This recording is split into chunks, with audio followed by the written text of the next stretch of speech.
Hey folks, it's Nate bringing you another Iron Age comic review, and today we are looking at Disintegration Street Volume 4.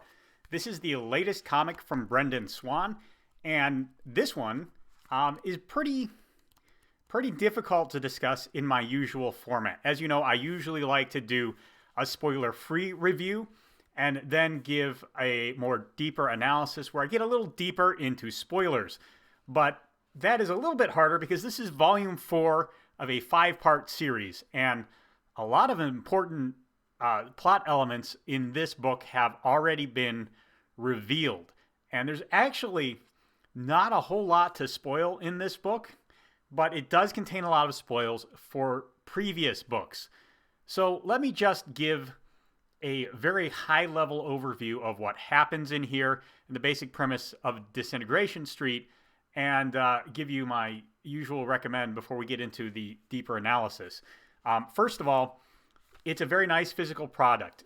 Swan's books come in these little, I think 8.5 by 5.5, really nice hand-sized books. They're very easy to take with you. If you're going somewhere, they feel great in the hand. They have a nice matte finish. One of the things I've talked about repeatedly is that I don't like paper with a very high gloss finish because I find it's very hard to appreciate the art, especially under good lighting. It tends to become kind of reflective, and you have to work it back and forth. I don't know exactly what they call the finish in this, but it has a very nice art paper look and feel to it. It's very easy to see the art. There's no glare on the pages, but it's still a very high quality paper. Good stuff. It is perfect bound. That's a kind of adhesive. It's bound with perfect, or something similar to perfect, not necessarily perfect. It's not staple bound, but it is soft cover. So it's pretty sturdy, sturdier than, for example, a staple bound book, but it's not a hardcover. I don't know if there's going to be Disintegration Street hardcovers. I don't think it's something it really needs. This indie charm is part of the appeal of the book. We'll talk about Swan's art. Swan does everything in traditional fashion in the Disintegration Street books. I know that in Strangelove, and I believe in Spiderwebs, he did stuff digitally. And you can actually see a number of differences in Swan's art style in those two books. So Disintegration Street is done traditionally, and you can really see his sense of the bizarre and his eye for the uncanny in these traditionally illustrated books. His digital books are fine. I think you see some of his best draftsmanship in those, but like these visions that we see periodically, I think they would lose some character if they were done in digital, just because you wouldn't have as much variance in the line weights. You wouldn't have that kind of really flowing, bizarre freehand lines that kind of work things together. All in all, there are people who can do a lot of impressive stuff with digital, but there are certain things like that very squiggly sense of free-handedness that you lose from the physical version of the book. And I think that, especially for Disintegration Street, that kind of style of illustration is a very important part of the story. The aesthetic is part of what makes it what it is.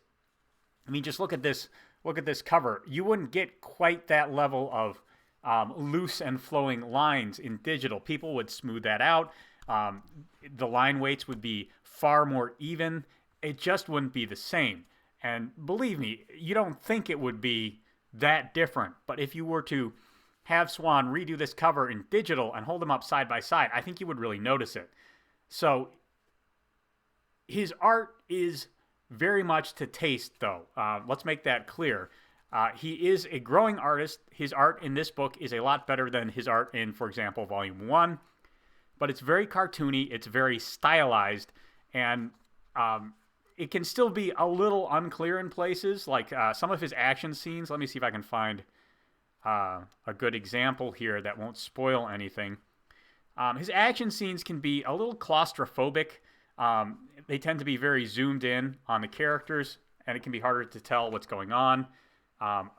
This is a good example here, like this page right here. I could have really used a couple of wide establishing shots in these couple of pages here, just to help us understand where everyone is in relation to everyone else. We get something like an establishing shot at the very beginning of the action scene, but by this point, we're like 3 or 4 pages deep. I don't know where everyone is in the room, what's going on. It can be kind of hard to track that kind of thing. And you know what? That's even very experienced artists can fall into that trap. Swan is working physically, so it's a lot harder for him to share his thumbnails and sketches with a editor or other collaborator to give him feedback on that kind of thing. So I understand how that can happen, especially for a guy who's only had, I guess this is his 6th published book, but only 4 of them really focus a whole lot on those action scenes. It can be difficult to work out what's communicating your story and what's not. I mean, I have gone back and looked at action scenes I've illustrated, and they've been kind of So all in all, Swan does, I think, very well in this book artistically, if you're okay with this kind of loose, impressionistic, very cartoony style. The story itself is best described as a mix of Scooby-Doo and JoJo's Bizarre Adventure. Disintegration Street is a place on Earth where ghosts return from the dead and live alongside humans. Ghosts can develop a number of supernatural powers, as you might expect of ghosts, and they can be very interesting to see. Ghosts can fight with each other.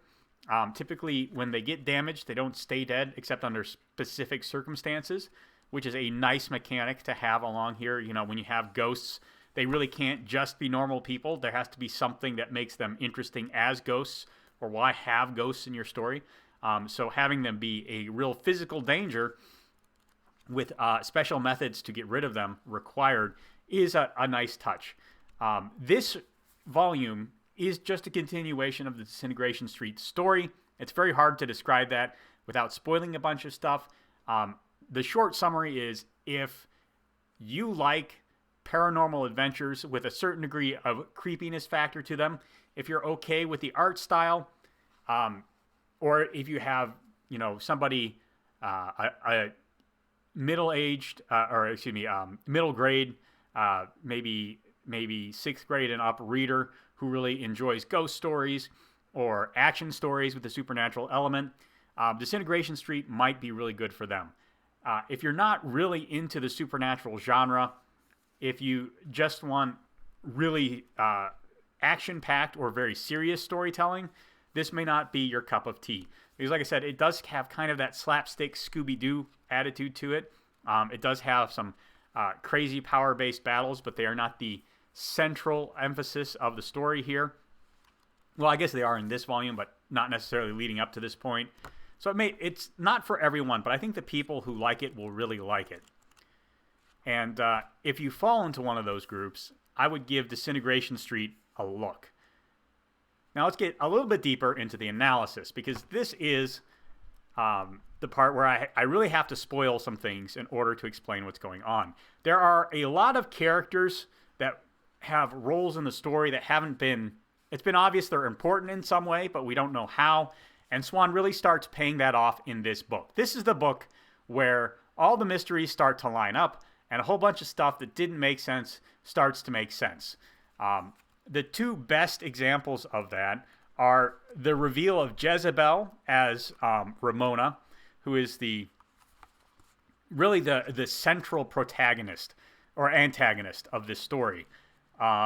Charlotte has been trying to figure out who Ramona is and how she can be stopped from causing ghosts to come back time and time again.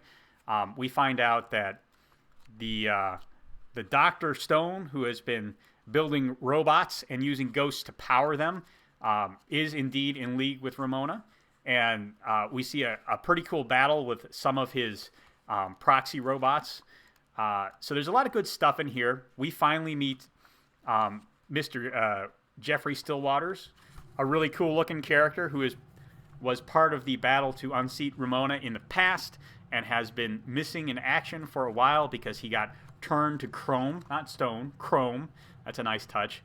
All in all, the payoffs in here are really good, and it finally makes a lot of those confusing and seemingly wandering conversations from the previous volumes make sense. There's a lot of payoff for people who have been invested in this story from the beginning in this volume. But there's also a lot of payoff for Swan's 2 side stories. I mentioned earlier Strange Love and Spiderwebs. both of which are stories that revolve around Dr. Stone. I thought that was an interesting choice, especially when I read the original Strangelove, and I wonder, why is this somewhat minor side character being given so much attention? What's the point? Well, we finally get the payoff. I mean, we've been getting the payoff a little bit since the last volume when Amy was revealed to be a robot. But we really get the payoff now as we see Dr. Stone's research really coming to the forefront, and we finally see the robot from Strangelove make an appearance in the last panel of this story. So we really see that Swan has been doing a lot of setup, a lot of thinking about characters he wants to be important, and a lot of sketching of those characters for us before he tells us really why we need to know and understand those characters. And I think that's okay because they are all side characters. Charlotte and Gon we have understood pretty much from the beginning. There are some hints here that there is more to Gon than meets the eye. We are told he may be the one who killed Charlotte and turned her into a ghost. There are some hints at weird connections between Charlotte and the doll that causes ghosts to arise in Disintegration Street. All kinds of interesting, tantalizing hints for things that will happen in the final volume. So as the penultimate volume of Disintegration Street, Swan does, I think, everything he needs to in this volume. He gives us a lot of good payoffs for things we have already seen, and he promises that there are still a few tantalizing mysteries to work out. But we are really getting the answers that we have always needed to make Disintegration Street a worthwhile story. I'm really glad to see they're here. Swan's done a lot of work and a lot of thinking about this. I'm not saying he had everything planned out ahead of time. I don't think any writer can actually do that, but he has clearly been thinking that these characters are important and working out why they're important over the course of his story, and now he's ready to give us the payoffs. They're pretty fun to see. And again, if this kind of creepy, slightly psychological adventure with a lot of slapstick comedy in it is your cup of tea, if you want something a bit more like modern-day Scooby-Doo, where it's a little creepy and it's a little action-packed and it's a little bit juvenile humor, I think this book will bring you everything you could want.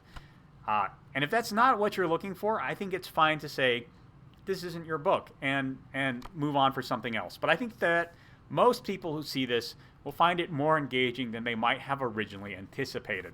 And so it's worth giving it a try. That's just my thoughts for today. Let me know what you think down in the comments below. There's a like button and a subscribe button down there. You can use those as you see fit, and I'll talk to you later.